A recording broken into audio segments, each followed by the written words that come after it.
কিরামান কাতিবিন রোজ হাশরের দিন, কিরামান কাতিবিন রোজ হাশরের দিন, আল্লাহর কাছে যদি করে অভিযোগ আমি বলবো দুনিয়ায় ছিলাম খাজা বাবার লোক। আছে না নাই? আরো যারা বলেন আছে না নাই? তোর খাজাই পালানোর টাইম পাবে না, তোর খাজা তোরে মুক্তি দেবে কি করে? কথা বলেন ঠিক কিনা? সুতরাং এই গানটা যদি এইরকম না হয়ে এইরকম হইতো, কিরামান কাতিবিন রোজ হাশরের দিন, কিরামান কাতিবিন রোজ হাশরের দিন, আল্লাহর কাছে যদি করে অভিযোগ আমি বলবো দুনিয়ায় ছিলাম মুহাম্মাদের লোক। কেমন হয়? আমি বলবো দুনিয়ায় ছিলাম মুহাম্মাদের লোক। জোরে বলে সুবহানাল্লাহ।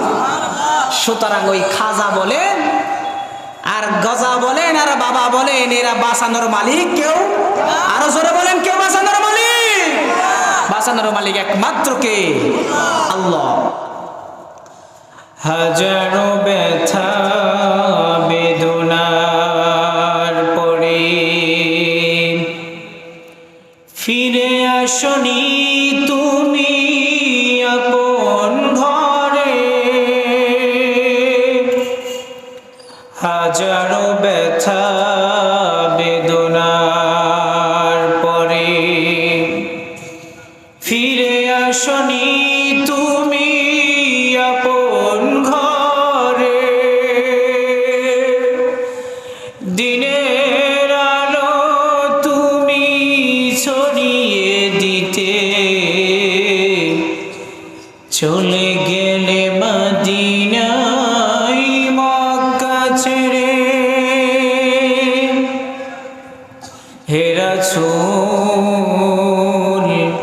তোমাকে ভুলি আমি কেমন করে, হে রাসূল তোমাকে ভুলি আমি কেমন করে।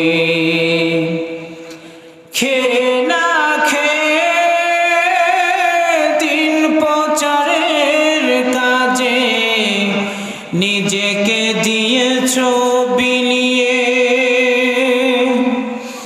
খেয়ে না খেয়ে দিন প্রচারের কাজে নিজেকে দিয়েছ বিলিয়ে। আরবের কাফেরেরা চিনল না সে আলো, দুষ্টু ছেলেদের পিছু দিল লেলিয়ে, পাথরের আঘাতে ক্ষত বিক্ষত হয়ে সারা শরীর থেকে রক্ত ঝরে। হে রাসূল তোমাকে ভুলি আমি কেমন করে, হাজারো ব্যথা বেদনার পরে ফিরে আসনি তুমি আপন ঘরে, দিনের আলো তুমি ছড়িয়ে দিতে চলে গেলে মদিনায় মক্কা ছেড়ে। হে রাসূল তোমাকে ভুলি আমি কেমন করে। আলহামদুলিল্লাহ পড়েন। লক্ষ কোটি শুকরিয়া জ্ঞাপন করছি সে মহা মালিক রব্বুল আলামিনের দরবারে আলিশানে। লক্ষ কোটি দরুদ ও সালাম প্রেরণ করছি মানবতার মুক্তির দূত রহমাতাল লিল আলামিন দয়ার নবী মায়ার নবী মুহাম্মদুর রাসূলুল্লাহ সাল্লাল্লাহু আলাইহি ওয়াসাল্লামের উপর। সকলে পড়ছি সাল্লাল্লাহু আলাইহি ওয়াসাল্লাম। পারবেন ইনশাআল্লাহ? লিল্লাহি তাকবীর। আলহামদুলিল্লাহ পড়েন। বোঝা যাচ্ছে আপনাদের এলাকার নাম কি? বলরামপুর। এটা বাঘা থানা বলরামপুর। তো আমরা চাই যে এই বলরামপুরের মাটি হয়ে যাক ঈমান আমলের ঘাঁটি। কথা বলেন ঠিক কিনা? ইসলামের ঘাঁটি হয়ে যাক। কথা বলেন ঠিক কিনা? এই জন্য আল্লাহ রাব্বুল আলামিন কোরআনুল কারীমের সূরা ফুসসিলাতের 30 নম্বর আয়াতের মধ্যে ডাক দিয়ে বলেন, ইন্নাল্লাযীনা ক্বালু রাব্বুনাল্লাহু সুম্মা ইসতাকামু তাতানাজ্জালু আলাইহিমুল মালাইকাতু আল্লা তাখাফু ওয়া লা তাহজানু ওয়া আবশিরু বিল জান্নাতিল্লাতী কুনতুম তুআদুন।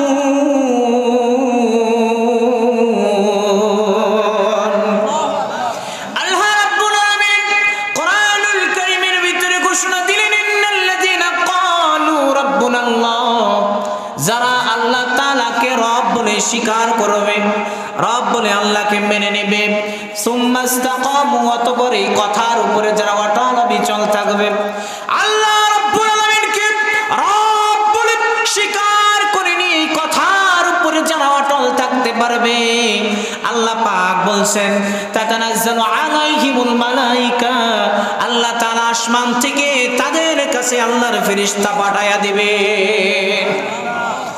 আল্লাহর ফেরেশতা এসে তাদেরকে ঘোষণা করে শুনিয়ে দিবেন, আল্লাহ তাখাফু ওয়া লা তাহজানু, তোমাদের কোনো ভয় নাই, কোনো চিন্তা নাই, ওয়া আবশিরু বিল জান্নাতিল্লাতী কুনতুম তুআদুন।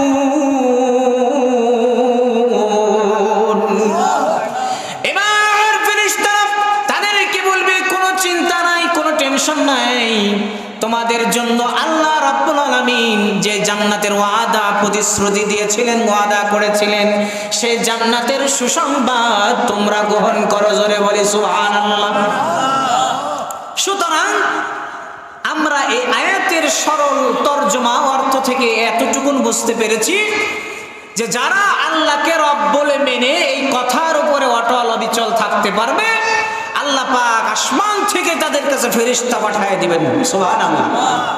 ফেরেশতারা এসে তাদেরকে বলবে, তোমাদের কোনো চিন্তা নাই, কোনো টেনশন নাই, কোনো ভয় নাই, তোমরা আল্লাহর দেওয়া প্রতিশ্রুতি যেটা তোমরা পেয়েছিলে, যে জান্নাতের ওয়াদা আল্লাহ তোমাদের সাথে করেছে, সেই জান্নাতের সুসংবাদ তোমরা গ্রহণ করো। সুবহানাল্লাহ। তো এই জান্নাতের সুসংবাদ গ্রহণ করবে তারা আল্লাহকে রব বলে এই কথার উপর অটল অবিচল থাকবে যারা। কথা বলেন ঠিক কিনা? এই জন্য আল্লাহ রাব্বুল আলামিন বললেন, ইন্নাল্লাযীনা ক্বালু রাব্বুনাল্লাহ, যারা রাব্বুল আলামিনকে আল্লাহ বলে রব বলে স্বীকার করে নেবে, মেনে নেবে, সুম্মা ইসতাকামু, অতঃপর এই কথার উপর অটল অবিচল থাকবে, আল্লাহ পাক রব্বুল আলামিন তাদের জন্য জান্নাতের ওয়াদা করেছেন। সুবহানাল্লাহ। এখন কথা হচ্ছে, আল্লাহকে রব বলে স্বীকার করাটা সহজ, কিন্তু এই কথার উপরে অটল থাকাটা কঠিন। কথা বলেন ঠিক কিনা? কিভাবে? আল্লাহকে রব বলে মেনে নেওয়াটা, মুখে স্বীকার করাটা একেবারে সহজ, যে আমি আল্লাহকে এক বলে রব বলে স্বীকার করলাম, মুখে একটা কথা বলে ফেললাম, বাস হয়ে গেল। কিন্তু এই কথাটার ভার ওজন কতটুকু জানেন? আল্লাহকে রব বলে মেনে এই কথার উপরে অটল থাকাটা কত বড় কঠিন কাজ। আল্লাহকে রব বলে এই কথার উপরে টিকে থাকতে হলে আপনাকে ফজরের নামাজে ওযু করে মসজিদে আসতে হবে। কথা বলেন ঠিক কিনা? আপনি আল্লাহকে রব বলে মানলে সমাজের মধ্যে কোনো অন্যায় কাজ করতে পারবেন না, জিনা করতে পারবেন না, ব্যভিচার করতে পারবেন না, সুদ খেতে পারবেন না, ঘুষের সাথে থাকতে পারবেন না, সকল অন্যায় থেকে বিরত থাকতে হবে। কথা বলেন ঠিক কিনা? এত সহজ না। আল্লাহকে রব বলে মেনে কথার উপরে অটল থাকাটা এত সহজ না। এই জন্য আল্লাহ রাব্বুল আলামিন বললেন, ইন্নাল্লাযীনা ক্বালু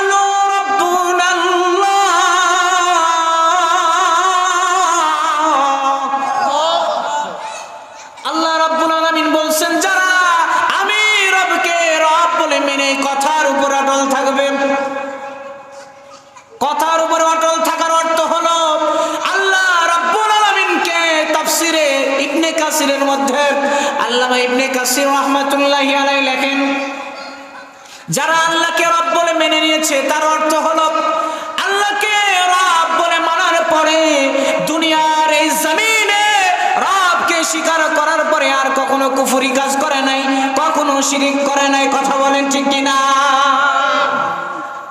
সুতরাং বোঝা গেল রবকে রব বলে মানাটা বড় কঠিন কাজ।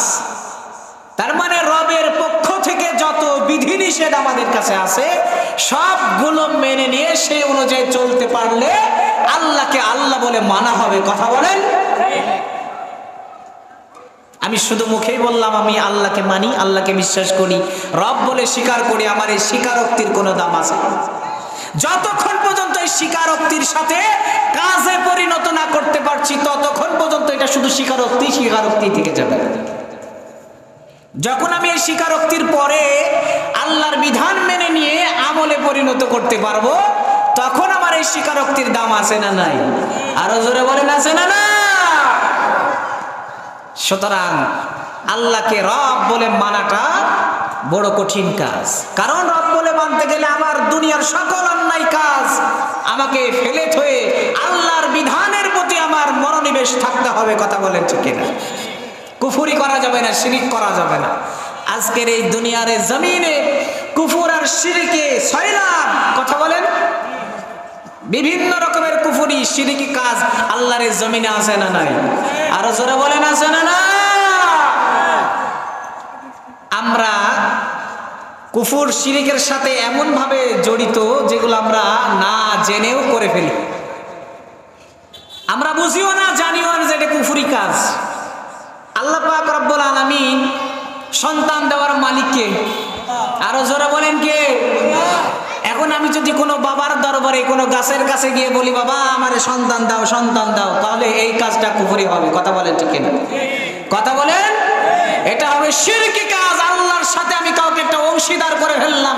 যেই কাজটা আল্লাহ তাআলা করেন সেই কাজটা আমি অন্য জনের উপরে চাপায়ে দিয়ে তার কাছ থেকে কামনা করার অর্থই হলো আল্লাহর সাথে তাকে শিরিক করা। কথা বলেন ঠিক কিনা? বাবার দরবারে গিয়ে বাবা আমার সন্তান হয় না, আমার একটা সন্তান দাও। বলেন তো কোনো মানুষের সন্তান দেওয়ার ক্ষমতা আছে? আরো জোরে বলেন আছে? কিন্তু এইগুলো আমরা করে ফেলি, এইগুলো হচ্ছে শিরকি কাজ। তো আল্লাহ পাক রব্বুল আলামিনকে যদি রব বলে মানতে হয় এইরকম শিরকি কাজ করা যাবে? আরো জোরে বলেন যাবে? আবার আমরা আল্লাহ পাক রব্বুল আলামিন আমাদেরকে জাহান্নাম থেকে বাঁচানোর মালিক, জান্নাত দেওয়ার মালিক কে? আরো জোরে বলেন। জাহান্নাম থেকে বাঁচানোর মালিক কে? এখন আমি যদি কোনো খাজা বাবাকে, কোনো বাবাকে বলি বাবাই আমাকে পার করে দিবে, বাবাই আমাকে জান্নাতে দিবে, তাহলে এটা বলেন আল্লাহর দায়িত্বটা আমি অন্যের কাঁধে চাপাই দিলাম। কথা বলেন ঠিক কিনা? কাজটা ভালো হলো না খারাপ হলো? তারা কি গান বলে শোনেন? কিরামান কাতিবিন রোজ হাশরের দিন, কিরামান কাতিবিন রোজ হাশরের দিন, আল্লাহর কাছে যদি করে অভিযোগ আমি বলবো দুনিয়ায় ছিলাম খাজা বাবার লোক। আছে না নাই? আরো যারা বলে আছে না নাই? তোর খাজাই পালানোর টাইম পাবে না, তোর খাজা তোর মুক্তি দেবে কি করে? কথা বলেন ঠিক কিনা? সুতরাং এই গানটা যদি এইরকম না হয়ে এইরকম হইতো, কিরামান কাতিবিন রোজ হাশরের দিন, কিরামান কাতিবিন রোজ হাশরের দিন, আল্লাহর কাছে যদি করে অভিযোগ আমি বলবো দুনিয়ায় ছিলাম মুহাম্মাদের লোক। কেমন হয়? আমি বলবো দুনিয়ায় ছিলাম মুহাম্মাদের লোক। জোরে বলে সুবহানাল্লাহ। সুতরাং ওই খাজা বলেন আর গজা বলেন আর বাবা বলেন এরা বাঁচানোর মালিক কেউ? আরো জোরে বলেন কেউ বাঁচানোর মালিক? বাঁচানোর মালিক একমাত্র কে? আল্লাহ। এই জন্য মুসলমান বান্দা আল্লাহ রাব্বুল আলামিন ডাক দিয়ে বললেন ইন্নাল্লাযীনা ক্বালু রাব্বুনাল্লাহ সুম্মা ইসতাকামু তাতানাজ্জালু আলাইহিমুল মালায়েকা আল্লা তাখাফু ওয়া লা তাহজানু ওয়া وأبشروا بالجنة التي كنتم توعدون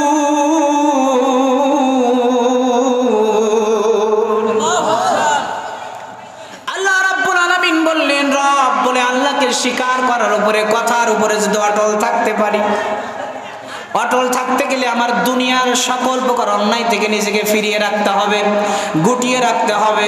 সকল প্রকার অন্যায় কাজ থেকে, শিরকি কাজ থেকে, গুমরাহি কাজ থেকে, আল্লাহ রাব্বুল আলামিনের নাফরমানি হয় এমন সকল প্রকার কাজ থেকে নিজেকে ফিরিয়ে রেখে আল্লাহকে আল্লাহ বলে মেনে নিতে পারলে, এই কথার উপরে যদি অটল থাকতে পারি, আল্লাহ ঘোষণা দিয়ে দিলেন তাদের জন্য আমি জান্নাতের ওয়াদা করেছি। এখন বলেন যে আল্লাহকে রব বলে স্বীকার করা আর রব বলে স্বীকার করে এই কথার উপরে অটল থাকা এক না ভিন্ন? আরো বলেন, দুইটা, দুই জিনিস। একটা হলো মুখে স্বীকার করা, আর একটা হলো কাজে পরিণত করে দেখানো।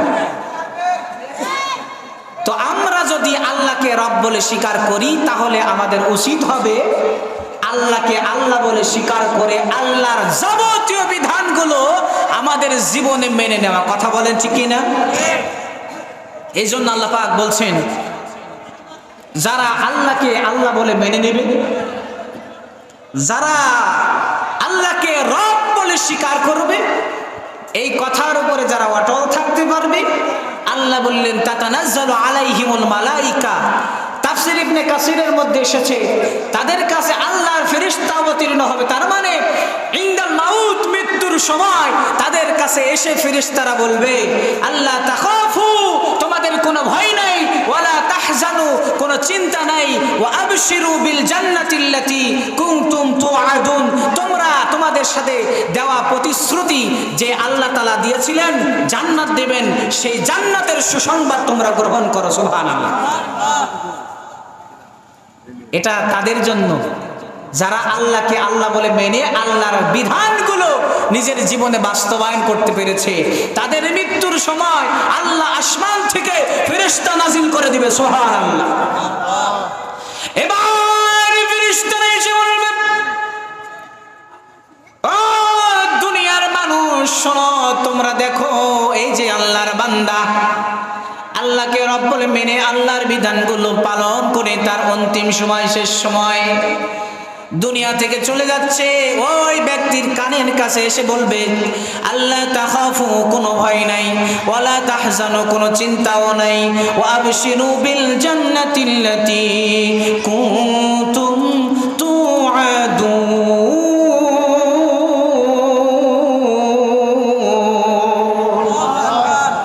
কোনো ভয় করো না, কোনো চিন্তা করো না, কোনো টেনশন নাই, আমরা তোমাদেরকে জান্নাতের সুসংবাদ দেওয়ার জন্য আল্লাহর কাছ থেকে এসেছি।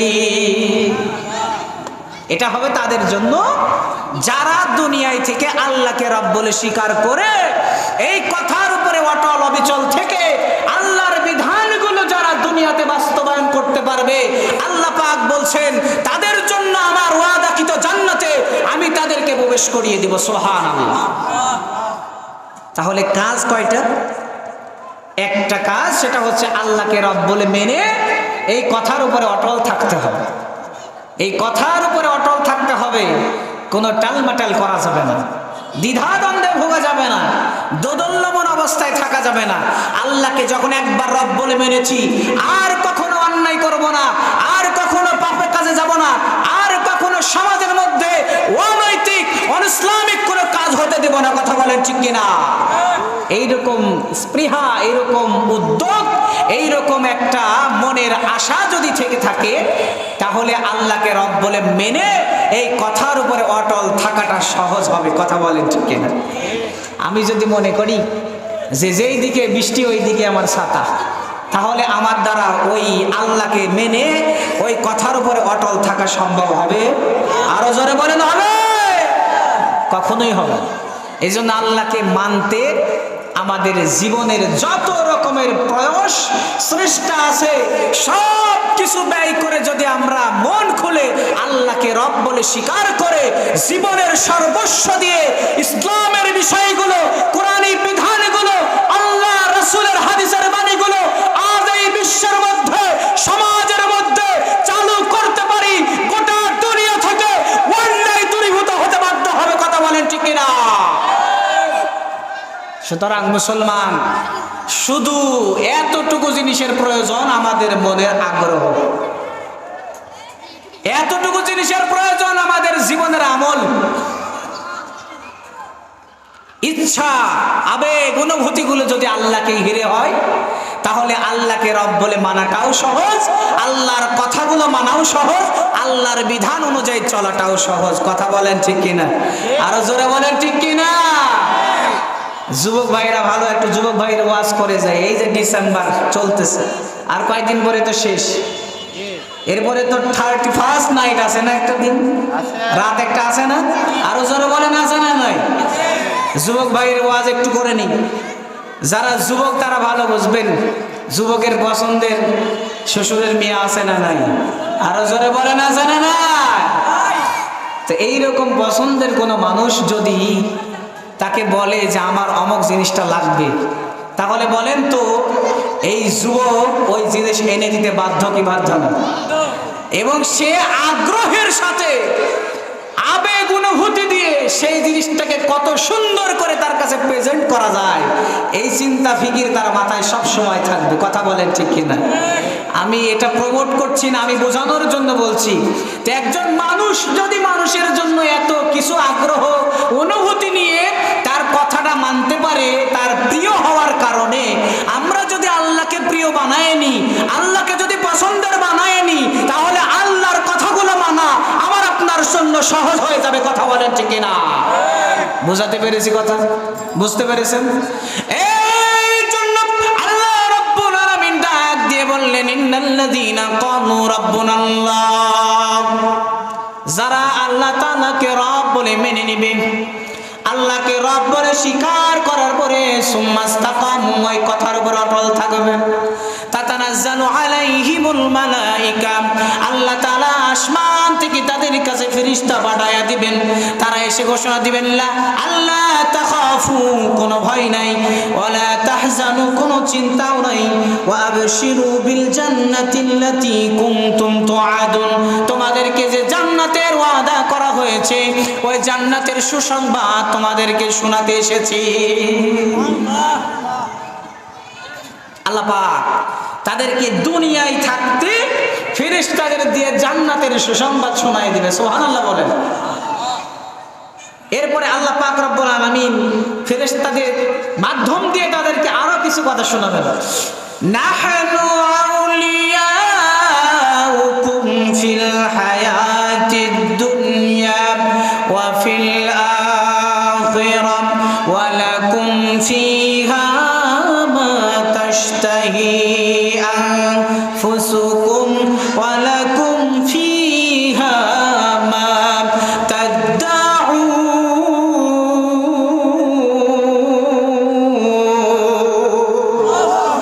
কি ব্যাপার আপনারা আল্লাহু আকবারের আওয়াজ হয় না? আরো জোরে বলেন আল্লাহু আকবার। আল্লাহ রাব্বুল আলামিন ওই লোকদের ব্যাপারে বললেন যারা আল্লাহ রাব্বুল আলামিনকে রব বলে মেনে নিয়ে কথার উপরে অটল থাকবে, অবিচল থাকবে, আল্লাহ পাক তাদের কাছে ফেরেশতা পাঠায় ঘোষণা দিয়ে শুনাইলেন জান্নাতের সুসংবাদ। এরপরে ফেরেশতারা তাদেরকে বলবেন, নাহনু আউলিয়াউকুম ফিল হায়াতিদ দুনিয়া, ও মানুষ, ও বন্ধু, দুনিয়ার মধ্যে যেমন আমরা তোমাদের জন্য সাথী হিসেবে ছিলাম, বন্ধু হিসেবে ছিলাম, তোমাদের সাথে ছিলাম, এই আখিরাতের মধ্যেও আমরা তোমাদের সাথে বন্ধু হিসাবে আছি। সুবহানাল্লাহ। দুনিয়ার এই জমিনে যেমন আমরা আল্লাহর আদেশে তোমাদেরকে সৎ কাজের দিকে পথ প্রদর্শন করেছি, মন্দ কাজ থেকে ফিরিয়ে রেখেছি, আল্লাহর আদেশে তোমাদেরকে ভালো কাজের সন্ধান দিয়েছি, ঠিক তেমনি ভাবে এই আখিরাতে তোমাদেরকে আমরা সুন্দরভাবে জান্নাতে পৌঁছে দেওয়ার ব্যবস্থা করে দেব। সুবহানাল্লাহ। তোমাদের মিজানে কোনো টেনশন নাই, ফুলসিরাতে কোনো টেনশন নাই, হাসরে কোনো চিন্তা নাই, কারণ তোমরা দুনিয়াতে আল্লাহকে আল্লাহ বলে মেনে রবকে স্বীকার করে রবের সব কাজ তোমরা দুনিয়াতে করে এসেছো। সুবহানাল্লাহ বলেন। এই জন্য ফেরেশতারা বলবেন, নাহনু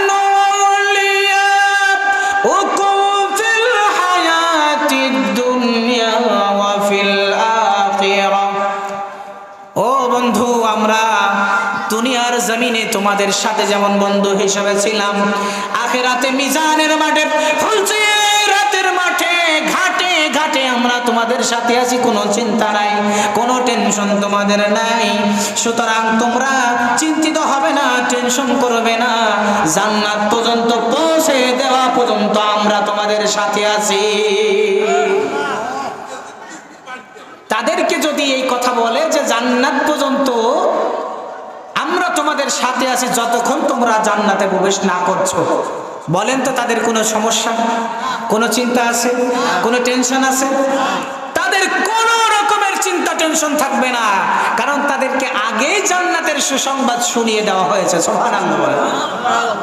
এবার যখন তারা জান্নাতে চলে যাবে, আল্লাহ বলছেন ওয়ালাকুম ফিহা মা তাশতাহি আনফুসুকুম ওয়ালাকুম ফিহা মা তাদউন।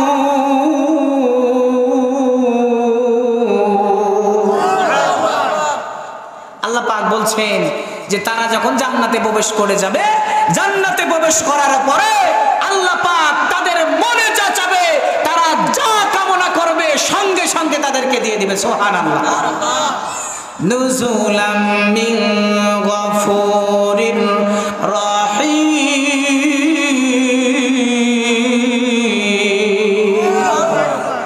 নুজুলাম মিন গফুরির রহিম, এটা হবে আল্লাহ পাক দয়াময় আল্লাহ পাক রব্বুল আলামিনের পক্ষ থেকে তাদের জন্য মেহমানদারি। সুবহানাল্লাহ বলেন। আল্লাহ পাক জান্নাতের মধ্যে তাদের জন্য নাজ নিয়ামতের ব্যবস্থা করে রেখেছেন। এখন কথা হচ্ছে যে আমরা যদি আল্লাহকে আল্লাহ বলে মেনে নিয়ে আর রব বলে আল্লাহকে স্বীকার করে তার কথাগুলো যদি আমাদের জীবনে আমরা বাস্তবায়ন করতে পারি, কোরআনী বিধানগুলো যদি নিজের জীবনে পরিপূর্ণ মাত্রায় আমলে পরিণত করতে পারি, আল্লাহ রসুলের আদর্শ মতাদর্শ সুন্নাত অনুযায়ী যদি জীবন পরিচালিত করতে পারি, আমার দুনিয়া থেকে যেতে দেরি হবে না, রবের সাথে সাক্ষাৎ হয়ে যাবে। কথা বলেন ঠিক কিনা? আল্লাহ পাক আমাদের জন্য এই কথাগুলো শুনিয়ে দিয়েছেন যে আমরা যদি আল্লাহকে রব বলে স্বীকার করি, কথার উপরে যদি অটল থাকতে পারি, আল্লাহর বিধানগুলো যদি মেনে নেই, তাহলে আমাদের জন্য জান্নাত যাওয়া সহজ। কথা বলেন ঠিক কিনা? আরো জোরে বলেন ঠিক কিনা? এই জন্য আল্লাহ রাব্বুল আলামিন বললেন ফেরেশতাদের মাধ্যমে তাদেরকে দুনিয়ায় থাকা অবস্থায় মৃত্যুর আগে যখন তাদের রূহটা কবজ করা হবে, আল্লাহ রাব্বুল আলামিনের ফেরেশতারা তাদের কাছে এসে বলবে কোনো চিন্তা নাই, আল্লাহ তাখাফু, কোনো ভয় নাই, তোমরা টেনশন করবা না, চিন্তা করবা না, ওয়ালা তাহজানু, কোনো টেনশন নাই, চিন্তা নাই, ওয়া আবশিরু বিল জান্নাহ, তোমরা জান্নাতের সুসংবাদ গ্রহণ করো। এই কথা যদি কোনো মানুষ মৃত্যুর আগে ফেরেশতাদের থেকে শুনতে পারে, আমি মনে করি ওই লোকটার মতো সফলতা অর্জনকারী আল্লাহর জমিনে হতে পারে না। কথা বলেন ঠিক কিনা? যেই লোকটা ফেরেশতাদের মাধ্যমে এই ঘোষণা শুনবে, আমি তো মনে করি ওই লোকটাই হলো সব থেকে দুনিয়ার জমিনে সফলতা অর্জনকারী। কথা বলেন ঠিক কিনা? কারণ আল্লাহ বলছেন ফামান যুহজিহা আনিন নার ওয়া উদখিলাল জান্নাহ ফাকাদ ফাজ, যাকে জাহান্নাম থেকে সরিয়ে জান্নাতে প্রবেশ করানো হয়েছে, ওই লোকটাই হলো আসল সফলতা অর্জনকারী। সুবহানাল্লাহ। তো আল্লাহ তো তাদেরকে মৃত্যুর সময় ফেরেশতা দিয়ে শোনাইয়ে দিলেন যে তোমাদের কোনো চিন্তা নাই, কোনো টেনশন নাই, তোমরা আল্লাহর ওয়াদাকৃত জান্নাতের সুসংবাদ গ্রহণ করো। সুবহানাল্লাহ। কিসের চিন্তা? ওই বাবাকে খাজাকে জপে নম নম করে নমস্কার করে কোন রকমের পার পাওয়া যাবে? আরো জোরে বলেন যাবে? এই জন্য খাজার গান করে খাজার নাম জপে কোনো লাভ নাই। যদি নাম জপতেই হয় আল্লাহর নাম জপেন, প্রতিটা ডাকে আমার আল্লাহ সাড়া দিবে। কথা বলেন ঠিক কিনা? মুসলমান বিবেককে নাড়া দিয়ে বুঝতে হবে যে আল্লাহ তাআলা আমাদেরকে দুনিয়ার এই জমিনে চিরদিনের জন্য পাঠাই নাই, সংক্ষিপ্ত সময়ের জন্য পাঠিয়েছেন। এই সময়টা যদি আমরা হেলাই খেলাই নষ্ট করে দেই, আমরা মনে রাখতে পারি যে আমাদের এই কাজের কারণে, কর্মের কারণে আমাদেরকে আল্লাহর কাছে যে জবাব দিতে হবে এখন বুঝি, কিন্তু মানি না। কবরে যাওয়ার পরে হাসরের ময়দানে চোখে যখন নিজে দেখব তখন অবিশ্বাস করার কোনো কায়দা আছে? আরো জোরে বলেন আছে? কিন্তু কোনো উপায়ও তো নেই, উপায়ও থাকবে না। এজন্য যা করার এই দুনিয়া থেকে করে যেতে হবে। কথা বলেন ঠিক কিনা? রাগ করছেন আপনারা? মন খারাপ হয়েছে? আল্লাহ পাক রব্বুল আলামিন আমাদেরকে এই দুনিয়ার হায়াত দিলেন, দুনিয়ার সংক্ষিপ্ত জায়গায় প্রেরণ করলেন আমাদেরকে নিজের জীবনটাকে আমল দ্বারা সুসজ্জিত করার জন্য। সুবহানাল্লাহ। আল্লাহ বলছেন লিয়াবলুয়াকুম আইয়ুকুম আহসানু আমালা, আমি তোমাদেরকে সব থেকে ভালো আমল দিয়ে পরীক্ষা করব। সুবহানাল্লাহ বলেন। এই জন্য যত ভালো আমল দুনিয়াতে আছে সবগুলো করতে হবে। কথা বলেন ঠিক কিনা? সহজ একটা মূলনীতি আপনাদের শিখায় যায়, গুনাহ যত ছোট হোক করব না। কথা বলেন, আমার সাথে বলেন, গুনাহ যত ছোট হোক করব না, সওয়াব যত ছোট হোক ছাড়বো না। পারবেন ইনশাআল্লাহ? গুনাহ যতই ছোট হোক ওই গুনাহ করা যাবে না, সওয়াবের কাজ যতই ছোট হোক ওইটা ছাড়া যাবে না। এই মূলনীতিটা যদি মনে রাখতে পারেন, আপনার সামনের সময়টা, আপনার সামনের জিন্দেগিটা চালানো আল্লাহর মর্জি মোতাবেক সহজ হয়ে যাবে। কথা বলেন ঠিক কিনা? কিন্তু আমরা তাল ছাড়া তো বেতালে আছি। কথা বলেন, আরো জোরে বলেন ঠিক কিনা? আমরা লাইন ছাড়া বেলাইনে আছি। আমরা আল্লাহর কাছে আশা রাখি জান্নাতে যাব, কিন্তু আমরা কাজগুলো দুনিয়াতে করি, এগুলো একটাও জান্নাতে যাওয়ার মতো না। কথা বলেন ঠিক কিনা? আরো জোরে বলেন ঠিক কিনা? আল্লাহর নবী বিশ্বনবী রাহমাতুল লিল আলামিন তিনি বর্ণনা করেছেন, আমরা নিজেদেরকে বড় চালাক মনে করি। আমরা দুনিয়া কামানোর জন্য দুনিয়া দুনিয়া করতে করতে ব্যতিব্যস্ত হয়ে আল্লাহকে রব বলে মেনে তার কথাগুলো মানতে পারি না। দুনিয়ার পিছনের সময়গুলো নষ্ট করে দেই, আমরা শুধুমাত্র দুনিয়ার পিছনে দৌড়াই এবং মনে করি আমরা দুনিয়ার এই জমিনে সব থেকে চালাক ব্যক্তি। কিন্তু না দোস্ত, আল্লাহ বলছেন নবীর জমানাত আল্লাহর নবী বিশ্বনবী রাহমাতুল লিল আলামিন তিনি বলেন, আল কাইয়িসু মান দানা নাফসাহু ওয়া আমিলা লিমা বাদাল মাউত। আমার আপনার নবী, দয়ার নবী, মায়ের নবী রাহমাতুল লিল আলামিন নবীজি বলেন, সবথেকে চালাক ব্যক্তি, সবথেকে জ্ঞানী ব্যক্তি হলো ওই ব্যক্তি যে মৃত্যু পরবর্তী জীবনের জন্য দুনিয়ায় থাকতে আমল করে যায়। সুবহানাল্লাহ বলেন, আরো জোরে বলেন। কোন বাবার, কোন দরবারের, কোন নেত্রীয়, কোন লোকের মিটিং মিছিলে গেলে তো বলা লাগে না অমুক ভাইয়ের চরিত্র ফুলের মতন পবিত্র। জোরে বলেন, জিল্লায় গলা ফাটাইয়া বলে ফেলেন, আল্লাহর শুকরিয়া আদায় করবেন। এখানে এত কুণ্ঠাবোধ কিসের? কথা বলেন ঠিক কিনা? লিল্লাহি তাকবীর। এবার হইছে। এই জন্য আল্লাহ পাক রব্বুল আলামিন, আমরা যদি এই কায়দায় না চলে অন্য কায়দায় যাই, আল্লাহকে খুশি করা সম্ভব না। আল্লাহকে রব বলে মেনে কথার উপর অটল থাকা সম্ভব না। এই জন্য আল্লাহর নবী বললেন, বুদ্ধিমান লোক হলো ওই ব্যক্তি যে আল্লাহকে রব বলে মেনে, দুনিয়ার এই জমিনে রব বলে স্বীকার করে, আল্লাহর বিধানগুলো মেনে আমল করে সওয়াব অর্জন করে মৃত্যুর পরবর্তী জীবনের জন্য আমল করে জীবনটাকে সাজায়। এই লোকটা হলো আল্লাহর জমিনের সব থেকে চালাক এবং জ্ঞানী লোক। কিন্তু নির্বোধ লোক হলো তারা, বোকা হলো তারা যারা নিজেদের অন্তরের খেয়াল খুশি অনুযায়ী, নফসের চাহিদা তাকাজা অনুযায়ী চালায়, জীবনটাকে পরিচালনা করে আর মনে করে আল্লাহ তো মাফ করেই দিবে, জান্নাতে তো যাবোই একদিন, আল্লাহ তো মাফ করেই দিবে, জান্নাতে তো যাবোই একদিন, কালেমা যেহেতু পড়ছে। তো জান্নাতে যাওয়ার আগে যে এই বাঁশ, এই ডলা সহ্য করার ক্ষমতা আসেনি আমাদের। আরো জোরে বলেন, আছে নাকি? তাহলে এই আশা করে কিভাবে বসে থাকতে পারি? এটা বোকা সারা, বোকার স্বর্গে বাস করা ছাড়া কিছুই না। যারা মনে করে যে এই মরে গেলে শেষ, কি হবে কবরে, কি হবে কে দেখে আসছে। কথা বলেন, এমন নাড়া ফকির আছে না নাই? আরো জোরে বলে না, জোরে না। মরার পরে কি হবে কি হবে না, আগে মইরে দেখো।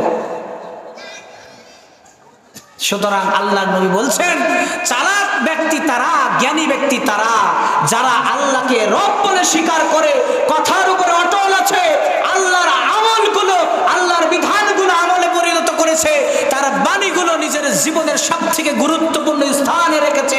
ওই সবচেয়ে চালাক আর জ্ঞানী লোক, ওদের জন্যই আল্লাহর জান্নাত। সুবহানাল্লাহ বলে। কিন্তু যারা নিজের খেয়াল খুশি অনুযায়ী মন চাই জিন্দগি চালাবে, ইচ্ছা অনুযায়ী চলবে, আর বলবে যে আমার আল্লাহ তো মাফ করেই দিবে, মাফ এত সোজা না, এত সস্তা না। আপনি কাজ করবেন এক আর আশা রাখবেন আর আগে, এটা তো হতে পারে না। কথা বলেন ঠিক কিনা? আরো জোরে বলেন ঠিক কিনা? এই জন্য আল্লাহ রাব্বুল আলামিন বলছেন, ইন্নাল্লাযীনা ক্বালু রাব্বুনাল্লাহ,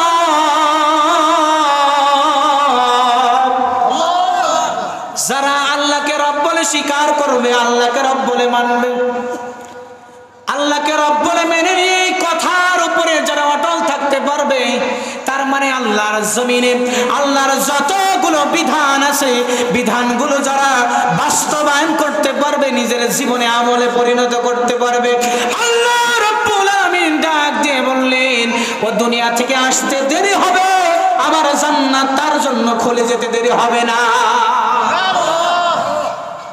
কিন্তু সেই অনুযায়ী আমাদেরকে আগে তৈরি করতে হবে। কথা বলেন ঠিক না?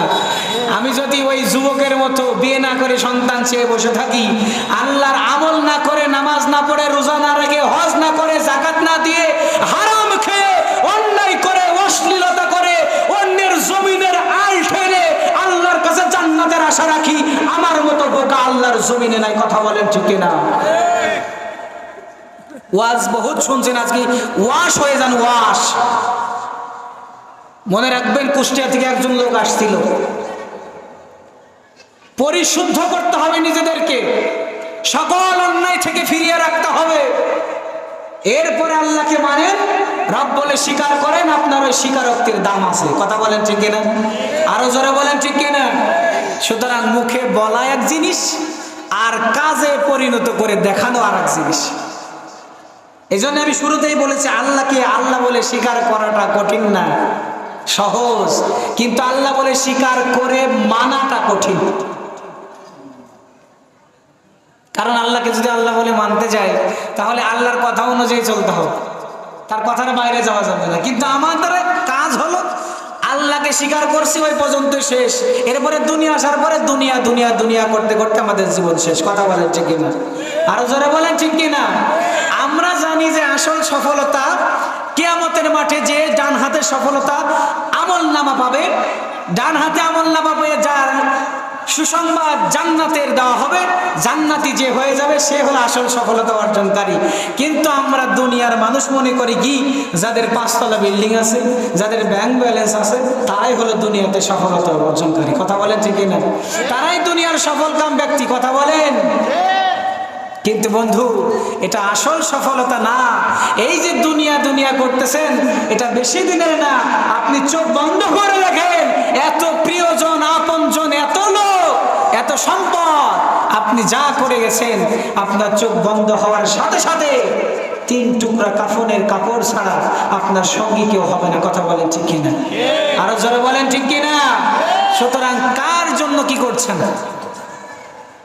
গভীর রজনীতে যাই নামাজটা বিছে 2 রাকাত তাহাজ্জুদের নামাজ পড়ে চোখের পানি ছেড়ে আল্লাহর কাছে অতীতের সব গুনাহের ক্ষমা চেয়ে তওবা করে চোখের 1 ফোঁটা পানি যদি ফেলতে পারেন, আল্লাহর কসম করে বলি, আপনার চোখের পানি মাটিতে পড়তে দেরি, আল্লাহর আরশে আপনার ক্ষমা ঘোষণা হতে দেরি হবে না। সুবহানাল্লাহ।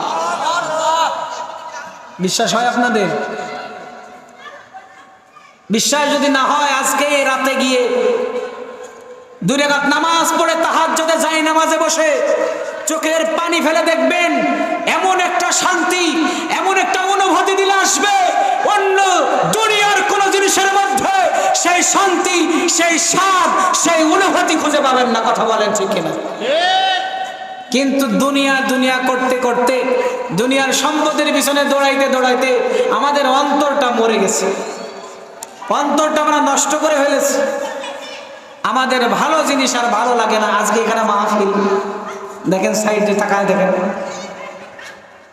ভালো জিনিস আর ভালো লাগে না, কোরআনের কথা পছন্দ হয় না, অন্যায়, অশ্লীলতা, গান বাজনা, খুন খারাপি, রাহাজানি, অন্যায় কাজের সাথে আমরা ওতপ্রোতভাবে জড়িয়ে গেছি। আজকে ওই যে শুরুতে যে কথা বলেছি, আল্লাহকে মানাটা কঠিন, আল্লাহর বিধান মেনে নেওয়া কঠিন, মুখে স্বীকার করা সহজ। স্বীকার করলেই হবে না, মানতে হবে। কথা বলেন ঠিক কিনা? সুতরাং দুনিয়ার পিছনে না দৌড়িয়ে যদি আমরা আখিরাতের পিছনে দৌড়াতাম, তাহলে আমাদেরকেও আল্লাহর পক্ষ থেকে ফেরেশতা এসে বলতো, আল্লাহ তাখাফু ওয়ালা তাহজানু, কোনো ভয় নাই, কোনো চিন্তা নাই, ওয়া আবশিরু বিল জান্নাহ, জান্নাতের সুসংবাদ গ্রহণ করো। কিন্তু আমরা তো লাইনে নাই, আমরা বেলাইন আছি। তো এই লাইনে উঠতে হলে আমাদেরকে আল্লাহর হুকুম মেনে রাসূলের তরিকায় চলতে হবে। কথা বলেন ঠিক কিনা? আপনি যে সম্পদ করে দুনিয়া করে আপনার জীবনকে নষ্ট করে দিচ্ছেন, আপনার এই জীবন শেষ হয়ে যাবে, সম্পদ শেষ হয়ে যাবে, আপনি মাঝখান থেকে কিছুই পাবেন না। একটা উদাহরণ দেব, শুনবেন আপনারা? কি বেজার হয়েছেন? হযরত আল্লাহর নবী পয়গম্বর সফরে বের হয়েছেন। সফরে বের হওয়ার পরে কিছু দূর যাওয়ার পরে এক যুবক ঈসা পয়গম্বরের সামনে এসে বলে, ও আল্লাহর নবী, ও আল্লাহর পয়গম্বর, কোথায় যান? ঈসা পয়গম্বর বলে, আমি সফরে বের হয়েছি। এবার যুবক ডাক দিয়ে বলে, হুজুর আপনি আমাকে আপনার সাথে একটু নেন। হুজুর বলে যে, না, তোমার যাওয়া লাগবে না, আমি আমার সফর কাজ একাই সম্পূর্ণ করতে পারবো। যুবক খুব করে আল্লাহর পয়গম্বর ঈসা নবীকে ধরছে, জোরাজুরি শুরু করে ফেলেছে। এক পর্যায়ে জোরাজুরির কারণে ঈসা পয়গম্বর ওই যুবককে সাথে নিয়েছে সফরে যাওয়ার জন্য। এবার ঈসা পয়গম্বর একটা পুটলি তার হাতে ধরায় দিছে, যে পুটলি, যেই পাত্রের মধ্যে 3টা রুটি ছিল। কয়টা? আরো জোরে বলেন। খাবারের জন্য 3টা রুটি নিয়েছে। এবার যুবক হলো পিছে পিছে, ঈসা পয়গম্বর সামনে সামনে হাঁটতেছে। কিছু দূর যাওয়ার পরে হঠাৎ করে ঈসা পয়গম্বর যাত্রা বিরত করে যুবককে বলে, ও গো যুবক, দেখো ব্যাগের মধ্যে, থলের মধ্যে 3টা রুটি আছে, বের করো, আমরা দুজনে খেয়ে ফেলি। এবার যুবক আগে পথের মাঝখানে 2টা রুটি খেয়ে ফেলছে, ঈসা পয়গম্বর জানে না। যুবক একটা রুটি বের করে ঈসা পয়গম্বরের হাতে ধরায় দেয়। ঈসা নবী হাসে আর বলে, মুস্কি মুস্কি হাসে আর বলে, রুটি আনছিলাম 3টা, হয়ে গেল 1টা, আর 2টা গেল কোথায়? যুবক বলে, হুজুর আমি জানি না। কথা সত্য না মিথ্যা? আরো জোরে বলেন। একবার মনে রাখবেন, আমি তো জিজ্ঞেস করবো আপনাদের, একবার মিথ্যা কথা বললো। ঈসা পয়গম্বর বলছে, যেহেতু তুমি জানো না কি করা, চলো সামনের দিকে আগাই। সামনে যেতে যেতে যেতে কিছু দূর যাওয়ার পরে এবার একটা বিশাল নদী সামনে বেঁধে গেল। ঈসা পয়গম্বর আর যুবক নদীর কিনারায় গিয়ে দেখে কোনো নৌকা নাই, কোনো লঞ্চ নাই, যাতায়াতের কোনো ব্যবস্থা নাই। এবার যুবক ডাক দিয়ে বলে, হুজুর আপনার সাথে এসে তো বিপদে পড়ে গেলাম, এই বিশাল নদী, আপনি এই নদী পার হবেন কি করে? কোনো নৌকা নাই, যাতায়াতের কোনো ব্যবস্থা নাই, কিভাবে বের হবেন?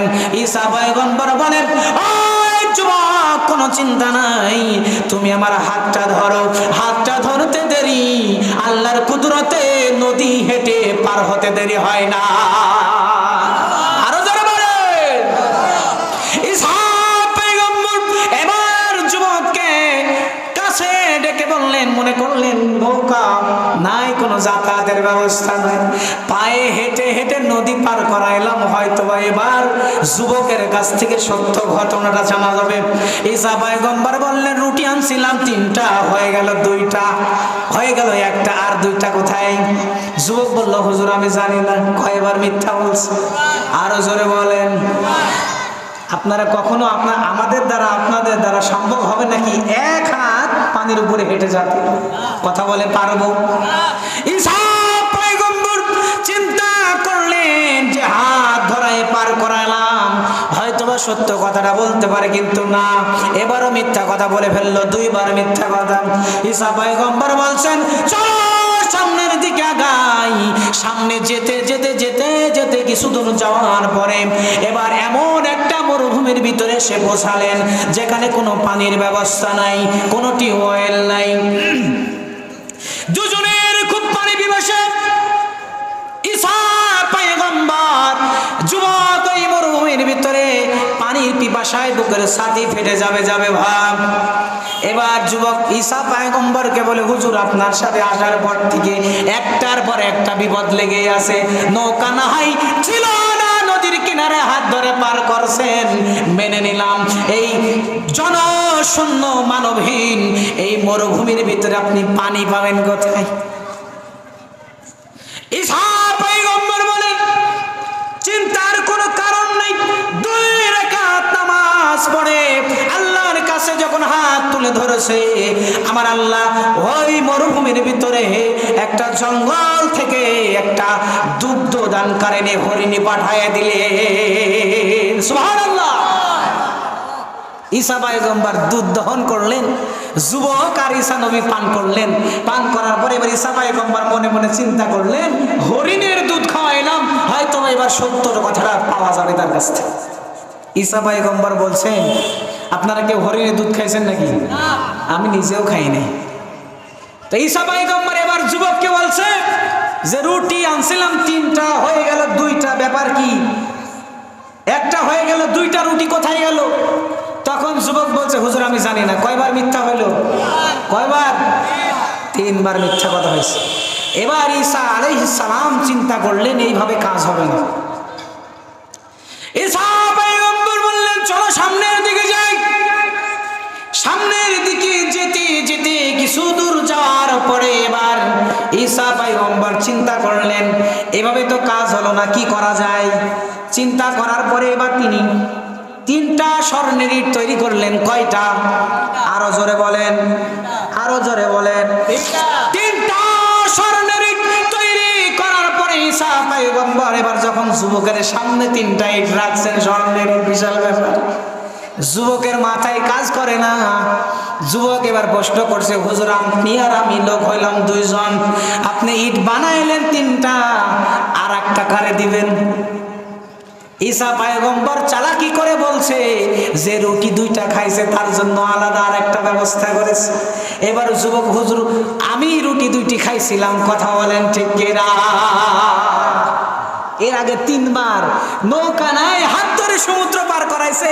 সমুদ্র পার করার পরে মরুভূমির মধ্যে হরিণের দুধ খাওয়াইছে, তাও বলাইতে পারে নাই। এবার যখন 3টা স্বর্ণের ইটের লোভ তার সামনে আসছে, ও আর কন্ট্রোল করতে পারে নাই, বলে ফেলছে, হুজুর রুটি 2টা আমি খেয়েছিলাম। সম্পদ, সম্পদ, সম্পদের মোহ, লোভ, এরকম জিনিস। এবার যুবক ডাক দিয়ে বলে, হুজুর আপনি যদি আমার অনুমতি দেন, এবার আমি বাড়ির দিকে রওনা করব। শুরু কিন্তু ঈসা নবী তারে আনতেই চাই নাই, শুরুতে জোরাজোরি করে আসছে। এবার যখন সম্পদ পেয়ে গেছে, ঈসা পয়গম্বর ওয়াদা যেহেতু করেছে, একটা দেওয়ার পরে যেহেতু বলছিলেন যে রুটি 2টা যে খাবে তারে আর একটা দেব, ওরে 2টা ইট দিয়ে দিয়েছে। 2টা ইট দেওয়ার পরে এখনো একটা অবশিষ্ট, ওইটা শুদ্ধ 3টা দিয়ে দিয়েছে। সুবহানাল্লাহ। যুবক বলে, হুজুর এবার একটু ছুটি দেন, আমি বাড়ির দিকে যাই। দেখেন শুরুতে আনতেই চাই নাই, এখন যেমন 3টা স্বর্ণের ইট হাতে চলে আসছে, এখন আর থাকতেই চাই না। কথা বলেন ঠিক কিনা? এই সম্পদ, সম্পদ থামে না, এখনো শেষ হয় নাই। ওস্তাদের মার শেষ রাইতে এখনো আছে। এবার ঈসা পয়গম্বর যুবকের হাতে যখন 3টা স্বর্ণের ইট ধরায় দিল, এবার যুবক তো মনে মনে অনেক খুশি, আনন্দ। 3টা স্বর্ণের ইট পেয়ে বাড়ির দিকে রওনা করেছে। পথের মধ্যে 2 জন ডাকাত তারে ধরছে। ডাকাত আসার পরে বলছে, তোর ব্যাগের মধ্যে কি, বার কর, না হলে তোরে মেরে ফেলবো। যুবক বলে, ভাই মারামারি ঝগড়াঝাটি খুন খারাপি কোনো দরকার নাই, এর মধ্যে 3টা স্বর্ণের ইট আছে, তোমরা 2 জন একটা একটা নাও, আমার একটা দাও, বাড়িতে চলে যাই। ঝগড়াঝাটির কোনো কায়দা নেই। কথা বলেন ঠিক না? ওর যুক্তি ঠিক আছে না নাই? আরো জোরে বলেন আছে না না? এবার ওই 2 ডাকাতের মধ্যে থেকে 1 ডাকাত বলে, ঠিক আছে তোর হিসাব আমরা বুঝতে পারছি, তোর কথাও ঠিক আছে, মেনে নিলাম, তো বাজারে যা খাবার কিনে আন, আমাদের খুব খিদা লাগছে। এবার যুবক বলছে, ও 3টা ইট তোমাদেরকে দিয়ে আমি খাবার আনতে যাব, আর তোমরা ইট 3টা নিয়ে 65 দিবা, এটা হবে না। কথা বলেন ঠিক না?